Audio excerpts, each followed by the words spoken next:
that the United States has waited for and tried for an awfully long time. Well, it's unexpected, to say the least. John Roberts at the White House, thank you very much. Thanks, Tucker. Harry Kazianis is a North Korea expert and director of defense studies at the Center for the National Interest, and he joins us tonight. Harry, I don't know anybody, any of the geniuses running our foreign policy in Washington who predicted anything like this. Well, I certainly didn't. That's for certain. I actually thought there was a better chance we'd be at nuclear war with North Korea than there'd be peace talks.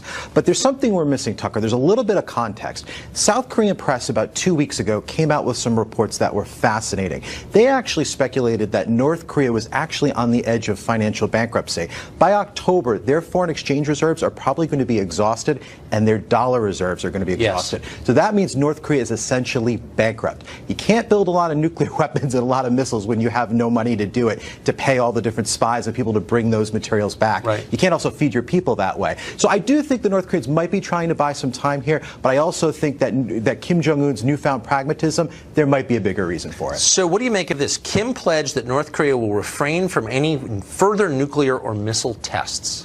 As long as we're talking, that's the other caveat to that point. So I guess as long as that both sides are negotiating and we're trying to figure something out, then they won't test. There's a bigger point to all this. What I would urge President Trump to do, meet with Kim Jong-un, throw the Hail Mary. History shows us sometimes these things can actually happen and work out. I don't think there's anything wrong with that. But what this administration cannot do, Tucker, is give him any bribes, give him any economic incentives. The North Koreans have tried that in the past to come to the table. That would be the wrong move, and that would be a mistake. Huh.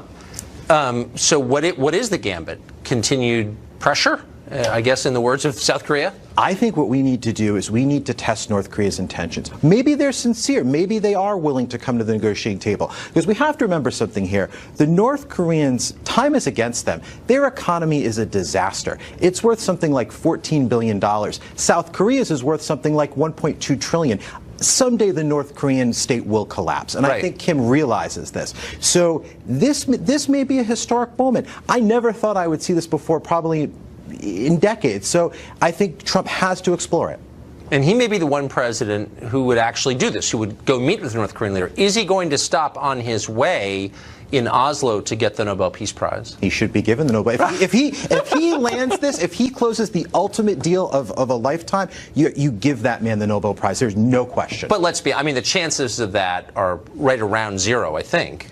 There may be of getting the Nobel Peace Prize. Yeah, they gave it to Obama for getting elected, so I got to do anything. Right, I'm aware. Yeah. So you know what? Trump's got to explore that. So what happens? Just to game this out a little bit, and it's obviously this is speculative, but the end game, of course, is reunification. That Korea is becoming one country again. What would that mean for everyone else? It means a lot of good. It means a lot of bad. The bad is the toughest part. The cost to reunify North Korea with South Korea is probably something like $10 trillion.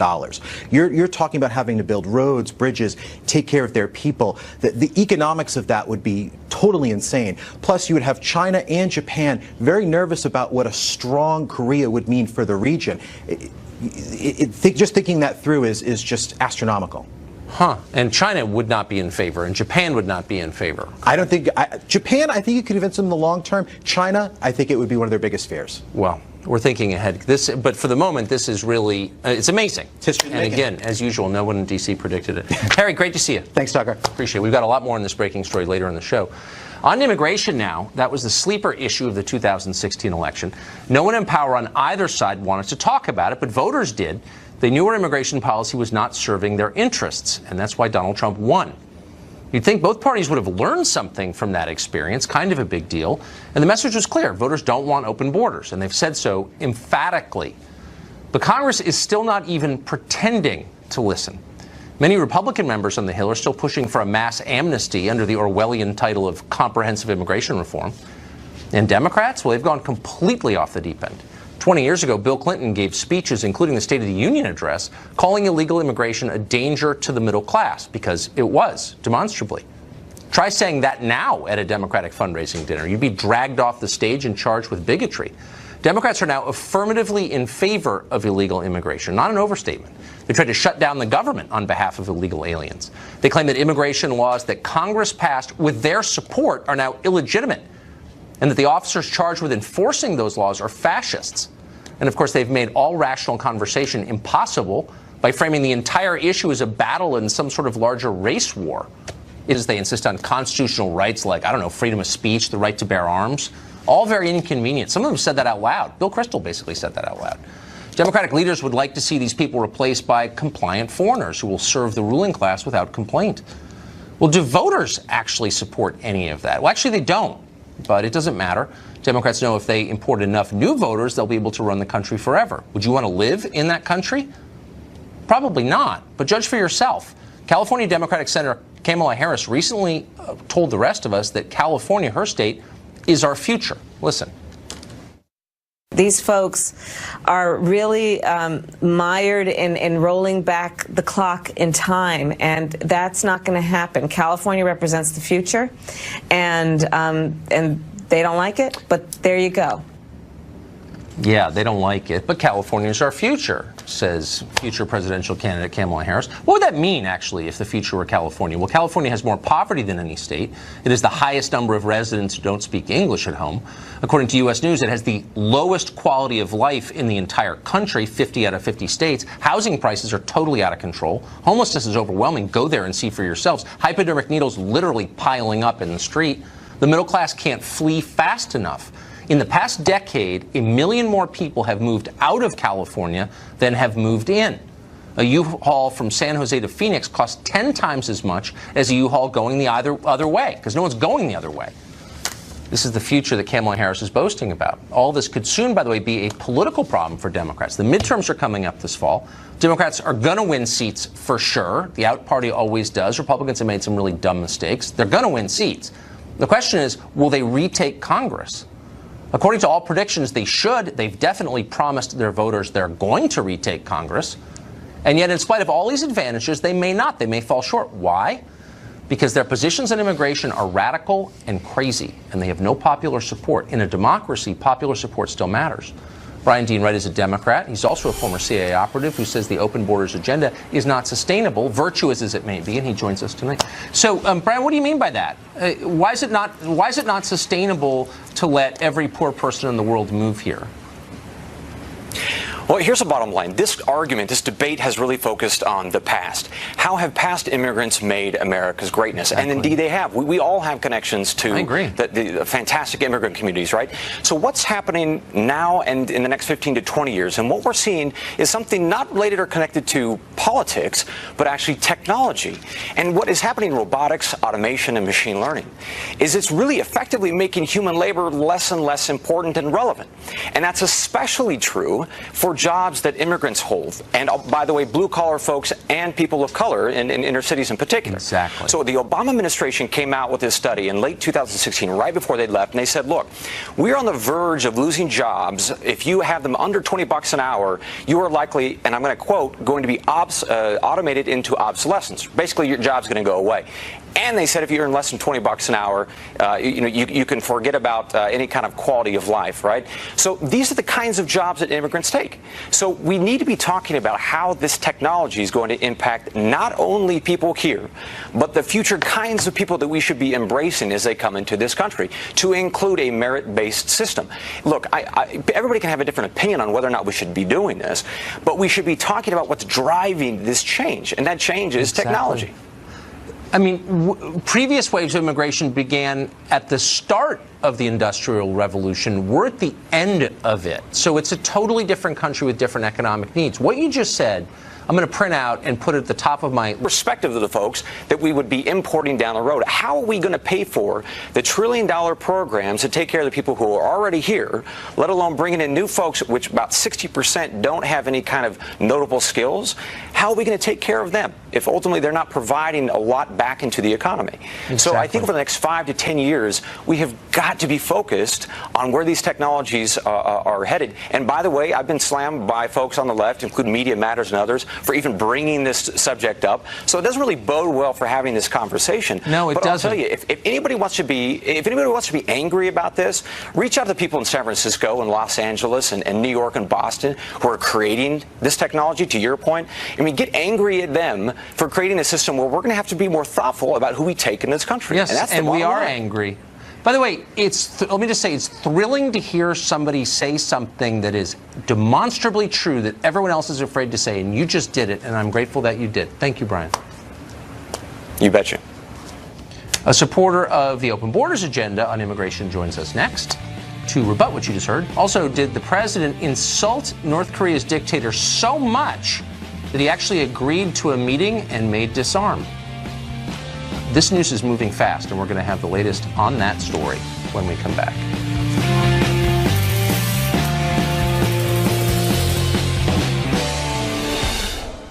Well, the Democratic Party has become completely radical, as defined specifically by outside the mainstream of public opinion in a democracy. And immigration, that's exactly where they are. They're going to run on that, apparently. Some people think it's a good idea. Richard Goodstein does. He advised both of Hillary Clinton's presidential campaigns. Not being mean. Not exactly. Not being mean, but you did. Okay. So here's the point. The last guest, who I should note, is a sincere Democrat. He's not like some fake Democrat we brought on to make a point.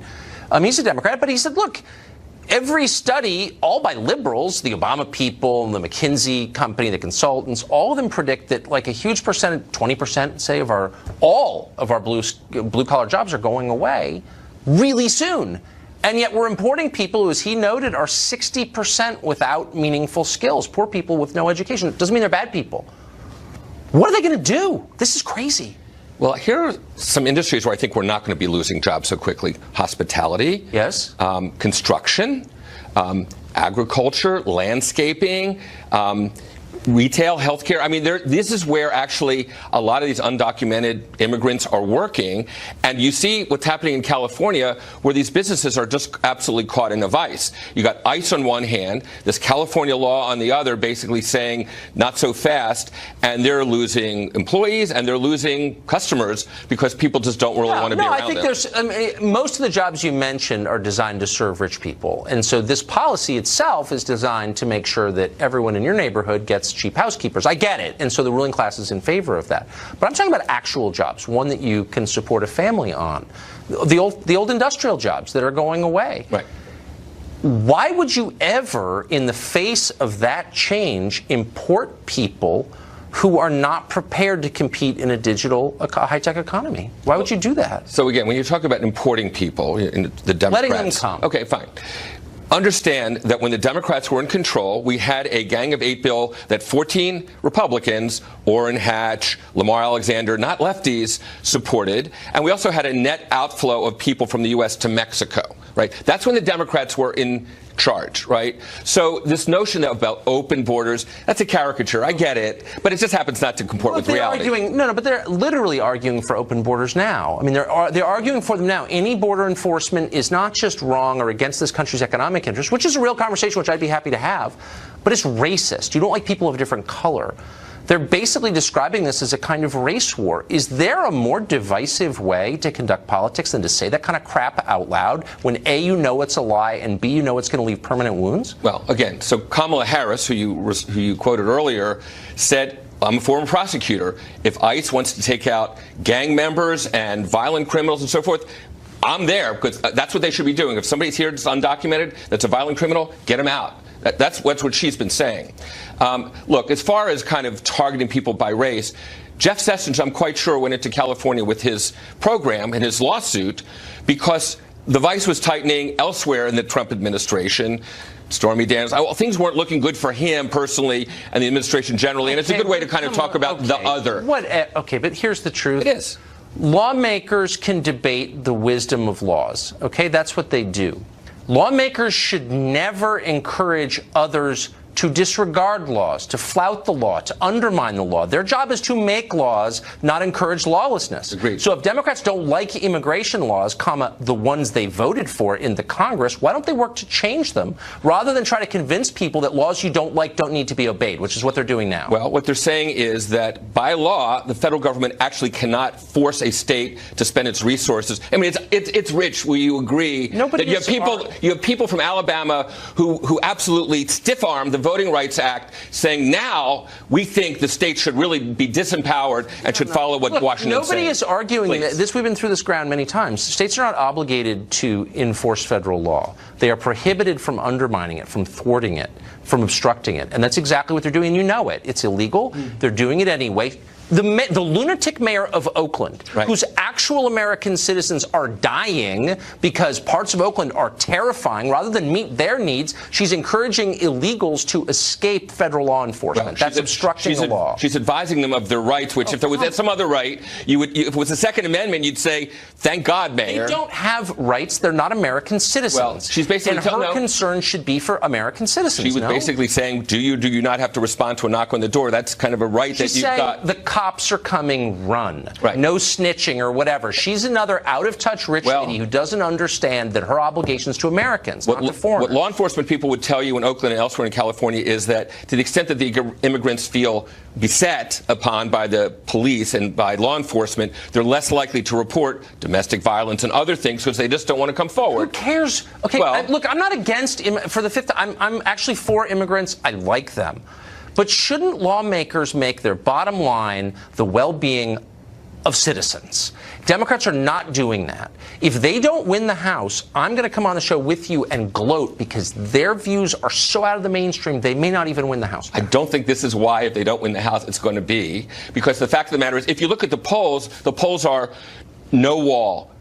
No reduction in immigration, right? And yes, on Dreamers. That's what the polls actually say. Okay. Well, we'll see. Yeah. We said the poll said that, I don't know, in 2016, and Donald Trump won.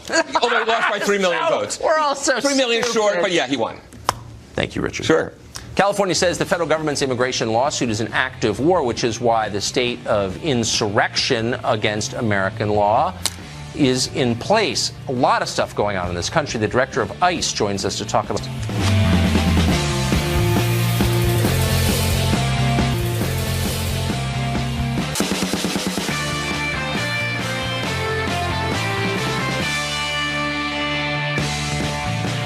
The federal government is suing the state of California over its aggressive stand against federal immigration law. Governor Jerry Brown of California calls this an act of war, and it is. But who fired the first shots is the question. California officials are trying to undermine, as we said, the laws that Congress passed. Oakland Mayor Libby Schaaf warned of an impending ICE raid so that criminals could go into hiding and escape federal agents. Gubernatorial candidate Gavin Newsom, the former mayor of San Francisco, says that other local leaders should imitate her. Thomas Homan is acting director of ICE, and he joins us tonight. Mr. Director, thanks for coming on. Thanks for having me. So when you have the largest state in the country saying it's illegal for anyone who lives in that state, private citizens, to cooperate with you, a federal law enforcement agency, what does that do to the work you're trying to do in the state of California? It makes our enforcement duties a lot more difficult in the state of California. Rather than taking custody of a criminal alien who's a public safety threat inside this security and the safety of a county jail, right, where we don't have access to weapons, now we are forced to go into neighborhoods, places of employment to locate these public safety threats on their turf, where they could have access to who knows what weapons. My biggest concern is one of my agents is going to knock on the door someday, and he's not going to go home that night. And that's very unfortunate, because he should have been able to apprehend that person in the jail and not be forced to go on his turf to arrest him. So this is making it more dangerous for federal immigration agents, but there's an irony here, because the state of California, its politicians are claiming that you guys are going door to door and rousting the innocent, but you're saying that they're to lock these people up. Well, and for decades we went to the jail, identified them as illegal aliens, and take them into custody and remove them from the country, remove them from the community. But because they've limited our access to the jails, they don't share information with us. Now we are forced to go in neighborhoods, which, when the governor says he's protecting immigrant communities, or the mayor says she's protecting immigrant communities, they're not. They're releasing criminal aliens back into the very communities they live and they victimize. So they're putting the immigrant communities at increased danger of crime, and they put the immigrant community at increased arrest by ICE, because when we go to a home to arrest that target, if we find others, they'll be arrested too. So they've actually put them in a bad position. And I'll add this. If they went to the immigrant community and asked the immigrant community, where would you rather have ICE, in a county jail or in your neighborhood, I guarantee they will tell you the county jail. How does it make you feel to hear your agents described, in effect, as bigots, as a domestic Gestapo by Democrats in California? It's an insult to the 20,000 American patriots that work for ICE. These are men and women that get up every day and strap a gun to their hip to defend this nation. They leave the safety and security of their home every day to protect their neighborhoods, to protect the community. And they're enforcing the law that Congress enacted. They're doing their job, they're sworn oath. So it's an insult to many fine men and women. You don't make the laws, Congress does. So how do you respond when Brian Fallon, who's a former spokesman for Hillary Clinton, says that Democrats ought to run on eliminating ICE? You know, if you look at the work ICE did, how many criminal aliens have we removed from these communities? How much safer have we made these communities? You know, these politicians, they need to talk to the victims of alien crime. Talk to the parents that I talked to that lost children at the hands of criminal aliens. They need to talk to California, the California Sheriff's Association. The governor's sheriffs came out in support of ICE. They did a press release last night. If I could read just one sentence in their press release, it shows Governor Brown is wrong on this issue. This has come from his own sheriffs. We oppose SB 54.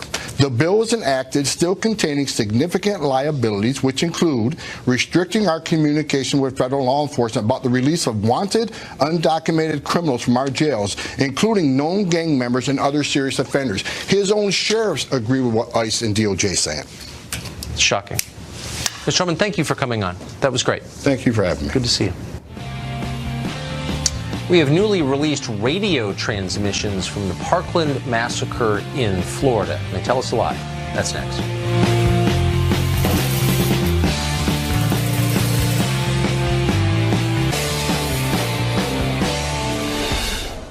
We now have police radio traffic from the Parkland shooting. It includes disgraced Officer Scott Peterson, the one who failed to enter Stoneman Douglas High School to confront the shooter and save the 17 who were murdered. Here's part of it. We have possible, could be firecrackers. I think we got shots fired. Possible shots fired. 1,200 building. We don't have any description yet. We just hear shots, but appears to be shots fired. Didn't go in, just kept talking. The radio traffic does shed some light on the biggest scandal of that massacre. After failing to respond to numerous warnings about Nicholas Cruz, the shooter, Broward County Sheriff's deputies also failed to take action during the shooting that obviously could have saved lives. Well, Florida's Republican-controlled legislature just passed a battery of new gun control laws. The specific law raises the minimum age for buying a gun in the state to 21. It imposes a minimum 3-day waiting period and bans bump stocks. It also creates a school for arming employees, but requires them to complete at least 12 hours of diversity training. The law is still waiting for Governor Rick Scott's signature. He could veto it. We don't know. Representative David Richardson is a Democrat in the Florida State House, and he joins us tonight. Representative, thanks for coming on. Thank you for having me. So I know you didn't support this bill, but I know that you're an advocate for gun control laws more broadly. Tell me why it contains 12 hours of mandatory diversity training. How would that stop mass shootings? Well, I think the diversity training was added because it would give everyone an opportunity to understand different communities and their needs and the diversity. So I know that there was a lot of concern from the communities of color about putting guns in schools and the Stand Your Ground laws here in the state of Florida, which I'm sure you're very familiar with. And so there felt like it would be beneficial to have diversity training as part of that bill. Well, I mean, I understand the political dynamics that lawmakers were bullied by interest groups to do it, but let me just re-ask my question. How would that prevent future mass shootings, which is, I thought, the point of this? Well, I don't think that speaks to the prevention of the future mass shootings. I think it was added there because the Guardian program was included in the bill, which was part of the bill that I had deep concerns about, and that's why I voted no on the bill. But as you know, the Guardian program would allow school personnel, non-teachers, to be armed to carry guns in schools after an extensive training over 130 hours, and 12 hours of that would have to be in diversity training. Yeah, I mean, it just makes the whole thing seem like a joke to the rest of us because, of course, that's totally unrelated to the supposed justification for the law. So you can see why that would cast some doubt on the intentions of the whole thing. So let me just ask you, so you, I presume you support the part of the law that raises the age for purchasing firearms to 21. I'm not sure we know whether that's going to prevent mass shootings or save life, but just from a constitutional rights perspective. So that's a right specifically mentioned in the Constitution. Okay, it's not like the right to buy alcohol. I mean, it's specifically mentioned. Are there any other rights specifically mentioned, like the right to vote or the right to free speech, that we could kind of bump the age cap up to 21 on? Well, as you know, we limit certain activities. For example, when you can get your driver's license, I Sure. understand those are not constitutional issues. No, they're not. But you're talking about the Second Amendment, of course, and I fully support the Second Amendment. But it's something I think that we need to take a careful look at, because you know the Second Amendment was written in a time when we had militiamen carrying muskets and pouches of gunpowder, and we don't have that anymore. No, that's and the true. other thing that Wait, sometimes may I just stop you there? lost No, you is make a fair point. I just want to go back and make sure I understand. You say we need to take a look at the Second Amendment. What do you mean? Revising it, repealing it? What does that mean? I am not in favor of repealing it, but I think that we should take a look at it in the context of when it was written versus today. I don't think the Founding Fathers could have anticipated the type of weaponry we have today. That's true. And the other thing that often gets ignored, may I just say, I'm sorry, but this is important because you're a lawmaker, but they also couldn't have anticipated the Internet. They barely just had the printing press. So should we also take a look at the First Amendment? I mean, why wouldn't we, if that's how we're going to evaluate our constitutional rights? We have taken a look at the First Amendment several times, and that's why you can't yell fire in a movie theater. But that's basically all you can't do. Any other speech is allowed according to the Supreme Court. But do you think, again, those decisions were before the Internet, do you think we should revise the First Amendment to, are all constitutional rights up for revision based on technological advances?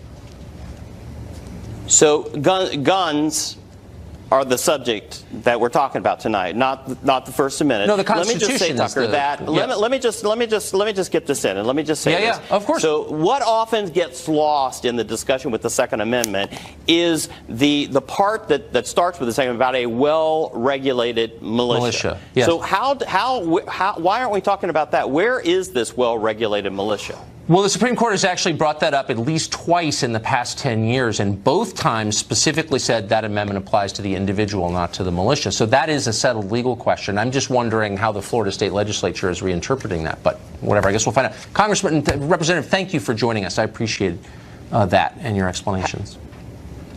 Louis Farrakhan is, of course, a racist, doesn't hide it, anti-Semitic, says that right out loud, and a fixture of the Democratic Party. But no one seems to care in the media. Kind of weird.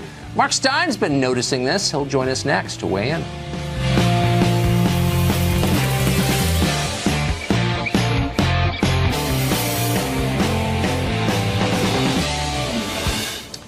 Well, it turns out lots of Democrats are friends with Louis Farrakhan. Congressman Danny Davis of Illinois calls him an outstanding human being, said that to a reporter from the Daily Caller, smiled as he did. Even Barack Obama has been photographed meeting with Minister Farrakhan. But Mr. Farrakhan has a complicated history. He has, among other things, praised Adolf Hitler. He said that white people deserve to die. He blames the Jews for 9/11. But for some reason, nobody on Morning Joe seems to notice. Why is that? Mark Stein is an author and columnist. He joins us tonight. So, Mark, to put this in context for you, the Dukes of Hazzard, I don't know if you were living in this country then, but it was a pretty popular TV show, 70s, early 80s. Right. It was pulled out of rotation because there's a Confederate flag on a car. And that was considered too much. On the roof of the car. On the roof. Yeah. For the sensibilities of American viewers. Protect the children from that. But then Danny Davis is hanging out with a guy who's saying, you know, the Jews are bloodsuckers or whatever horrible thing he's saying. And, like, nobody cares, because why? Because he's on their team, and the left are very serious about this. Minister Farrakhan has said that instead of boring on about what Hitler did to the Jews should ask themselves about what they did to Hitler to make him so mad at them. Did he really say that?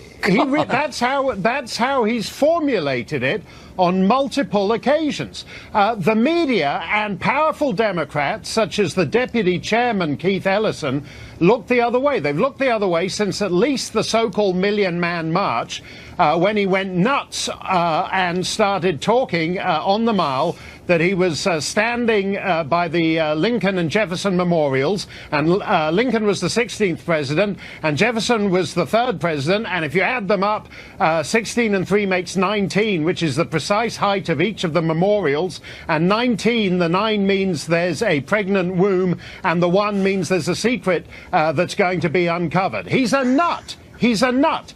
Now, it's not just that he hates Jews, but he claims to have been abducted on, I believe, at least 2 occasions by aliens. The first time he was taken up into space to commune with the spirit of Elijah Muhammad, the founder of the Nation of Islam.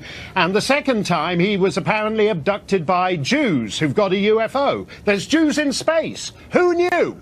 So it means that whenever Jared Kushner or Tony Blair or whoever solves the Middle East peace process, they're going to have to get right on Minister Farrakhan's rocket ship and go up to planet Zongo and sort out the squabbling Jews and Nation of Islam guys up there in space. It says something absolutely appalling about the Democrat Party that an obvious nut, that Obama, that even Maxine Waters, that Keith Ellison, that all these Democrats are so scared of a lunatic that they feel obliged to kiss up to him.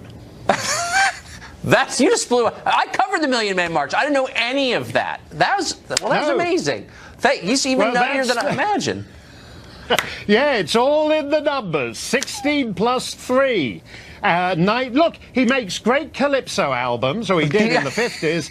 And he can carry off a red bow tie with a plum, which, as you know, Tucker, is more difficult than it looks. So let's give him that. But it's embarrassing that this nut is a power broker in the Democrat Party, and the media won't cover it. I wish we had an hour to talk about this. Mark Stein, thank you. Thanks a lot, Tucker. We'll have more on tonight's breaking news. Astounding, really, breaking news. President Trump's planned meeting with Kim Jong-un of North Korea. Nobody saw that coming. We'll be right back.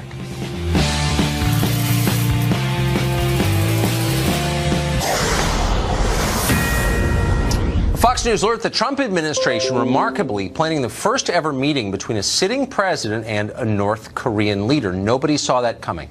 Brad Blakeman is a former member of George W. Bush's senior White House staff, and he joins us tonight. Brad, just as a political matter, as a foreign policy matter, this is shocking news. Yeah. What are the ramifications of it? Well, in Trump vernacular, this is huge. It really is, because it came out of left field, and I think it came out of a policy that was so dramatically different than President Obama. Strategic patience for Obama versus enough BS from Trump. He had it. He put sanctions on. He got the Chinese to do things they were never willing to do under the prior administration, and we gave up nothing for this meeting. Sanctions continue, our joint exercises continue, and there may be a meeting in May with the president. He accepted, but there's a lot of groundwork to be laid before that meeting will be had. What's so interesting, though, is that strategy was greeted in Washington by the same people who said the Iraqis would greet us as liberators with horror. Like, this is insane, and we're going to nuclear war, and you're totally out of control, you don't know what you're doing. Is anybody going to say, you know what, honestly, I was wrong? And I guess it kind of worked. Well, the resistance will never admit that Trump was able to make this breakthrough.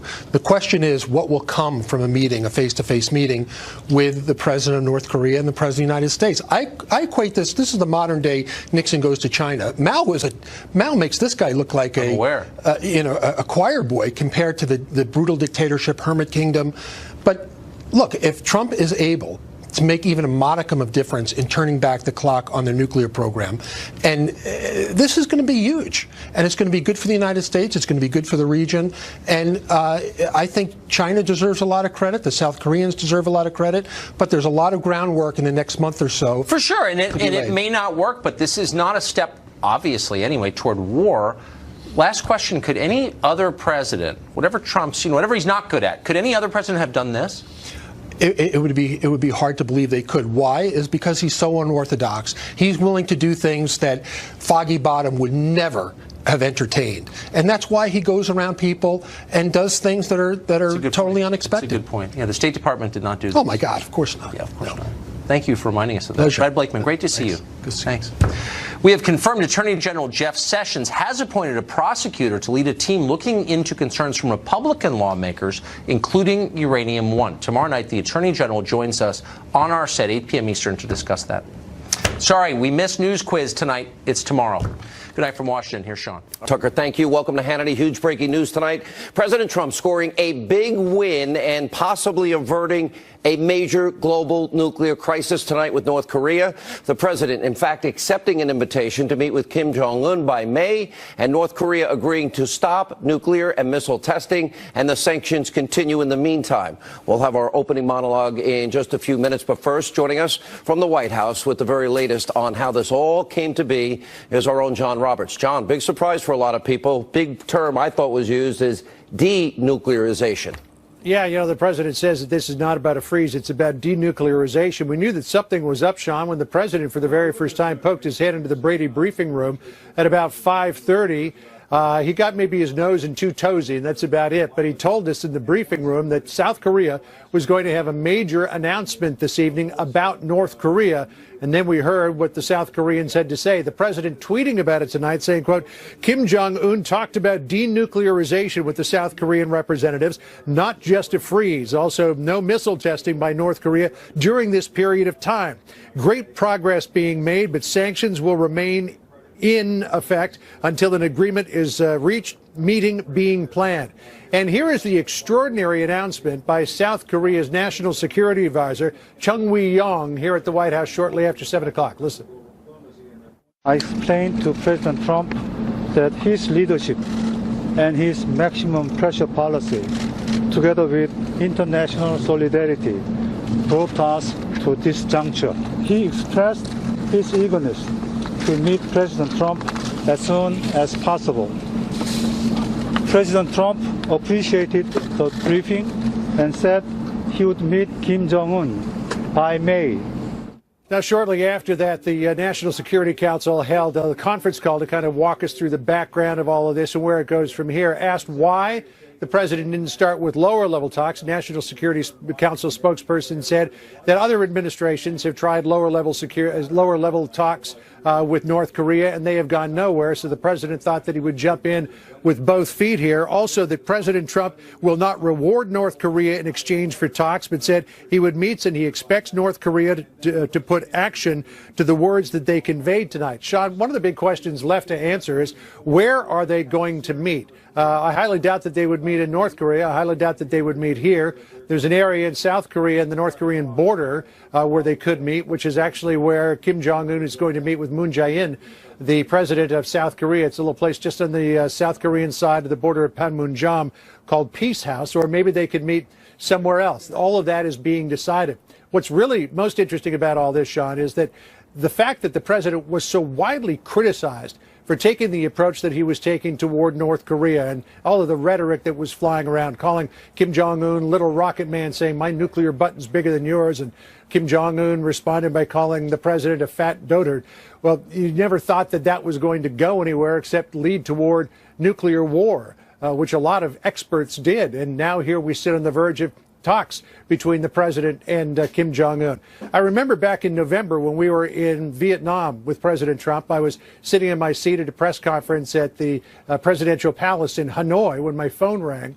It was the president who was on the phone. We talked for a while and talk turned to North Korea, and the president said to me, John, everybody thinks I'm trying to start a war with North Korea. He says, I'm not. I'm trying to prevent a war. And this might be an indication, first step down the road, that the president is in fact trying to prevent a war and not start one, as so many of his critics believe.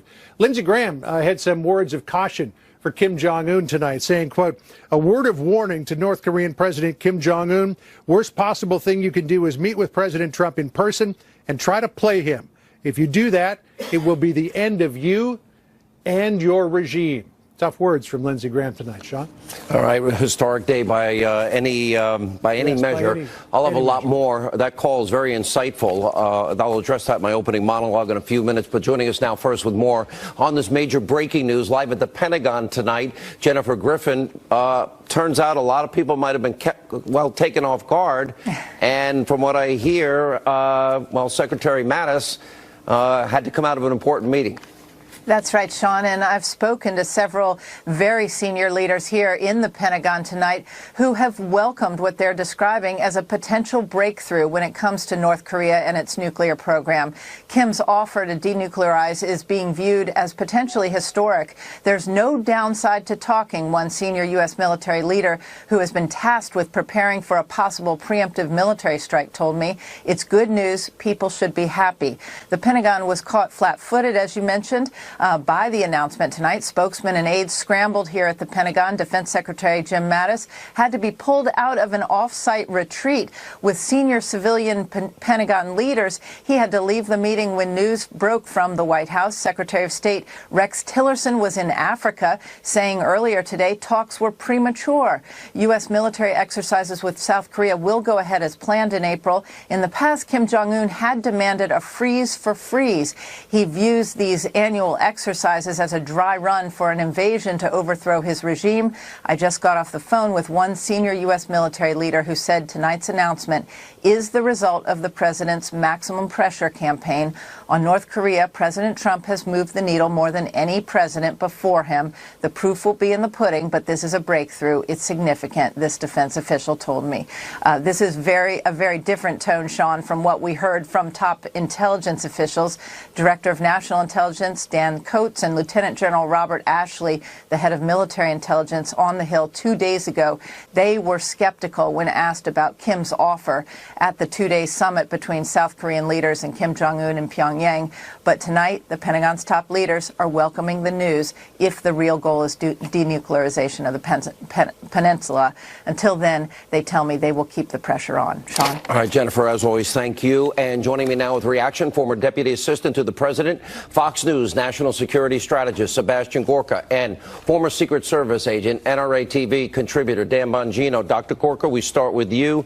For everybody that has been so critical, Rocket Man, I can assure, and I'll address this in my monologue tonight, I can assure the world that he's not going to be offering $150 billion in cash and other foreign currencies, nor will he be offering what Bill Clinton gave Kim Jong-un's father, Kim Jong-il, and that was energy and billions of dollars. It's truly incredible, Sean, what a massive difference one election makes.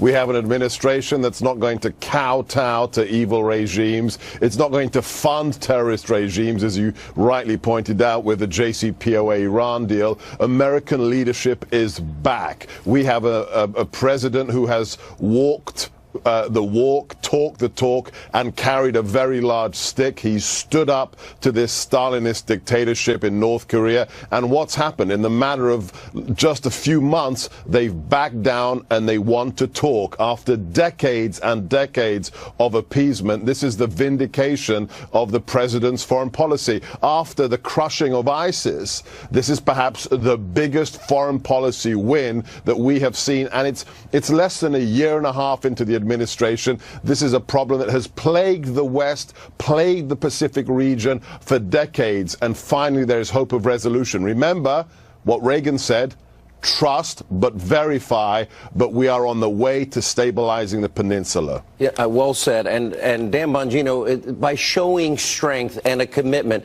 one thing that I don't think a lot of people have understood is the effect, the impact these sanctions have had. China, the president's relationship with China has put a lot of pressure, and China has withdrawn a lot of their financial support and trade as it relates to North Korea. That has played a part in it. And also America's military force in the region, as shown by the president, there was no question what the consequences would be if Kim Jong-un continued what he was doing and firing these missiles. He was precipitating a crisis. The president would strike. It would have happened. It was inevitable. Absolutely. Sean, a couple points on this. One of the lessons a lot of these hostile geopolitical actors learned around the world after the Iraq War was never, ever go to war with the United States without nuclear weapons. You will be annihilated, and annihilated quickly.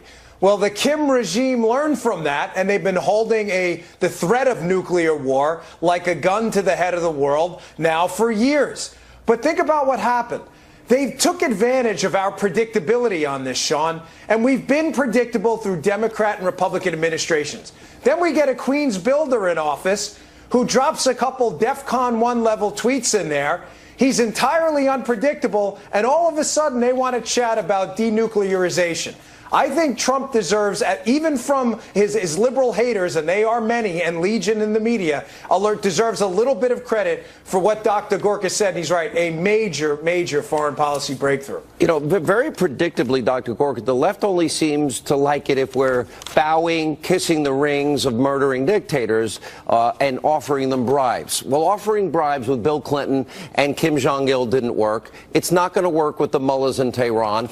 And this president took a very different response, and it absolutely sent the media in this country, they were apoplectic over the fact that he called him Little Rocket Man, make fun of him. Yeah, our weapons actually work, and we have a lot more than you do, and you're going to pay a very severe price. But the one consistent thing that we see as we look through history is that capitulation and appeasement never works. Peace through strength, it's not just a slogan, it is a philosophy. And the only way to get respect is to stand strong in the face of tyranny.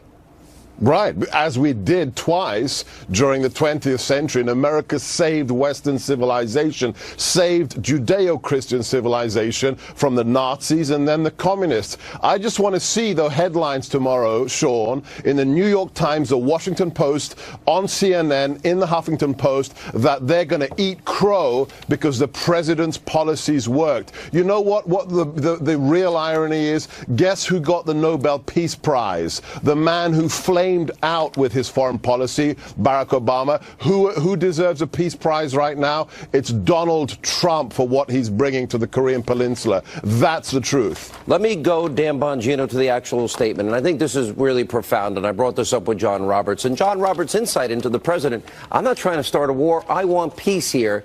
But peace doesn't begin by begging dictators to be nice to us. If we're nice to you and bribe you, will you please be nice back? But this is bigger than just stopping the nuclear testing and the missile testing that's been going on. This is about denuclearization. And in the meantime, the joint exercises continue with South America and our allies. In the meantime, the sanctions continue. The president has given up nothing, and it seems like Little Rocket Man blinked and blinked big time tonight because it's been working, and he sees this as a real threat. Yeah, he does see it as a real threat. You know, strength matters. But don't expect anybody on the left or the media, Sean, to give him any credit for this. As we saw with Reagan and his crushing of the Soviet Union, they went after Reagan, not the Soviet Union. Just like they did, by the way, when they went after Trump, when he went after the North Korean leader, a sworn enemy of the United States. You know, the left and the media spend an inordinate amount of time fighting fake enemies, you know, inanimate statues and things like that, and leaving the real enemies of the United States alone. But I think Dr. Gorka is right. I think there's going to be a whole lot of servings of crow getting ready to be served tomorrow to the media and the left. This is unquestionably a major breakthrough. I was actually astonished by this tonight when it came out. Remember back during the Olympics, Kim Jong-un's sister made Mike Pence look bad, which never happened. And that was the media's narrative. Oh, my God, he's provoking World War III. He said Little Rocket Man. The one thing that it seems that we forget is we are the United States of America. We have the meanest, toughest military on the face of this earth. Reminding dictators that they cannot intimidate us is not a bad foreign policy. But if it encourages them to reach out for peace, we offer our hand in peace because the world ultimately is better off for our children and grandchildren. It's not that complicated, Dr. Gorka. It's not.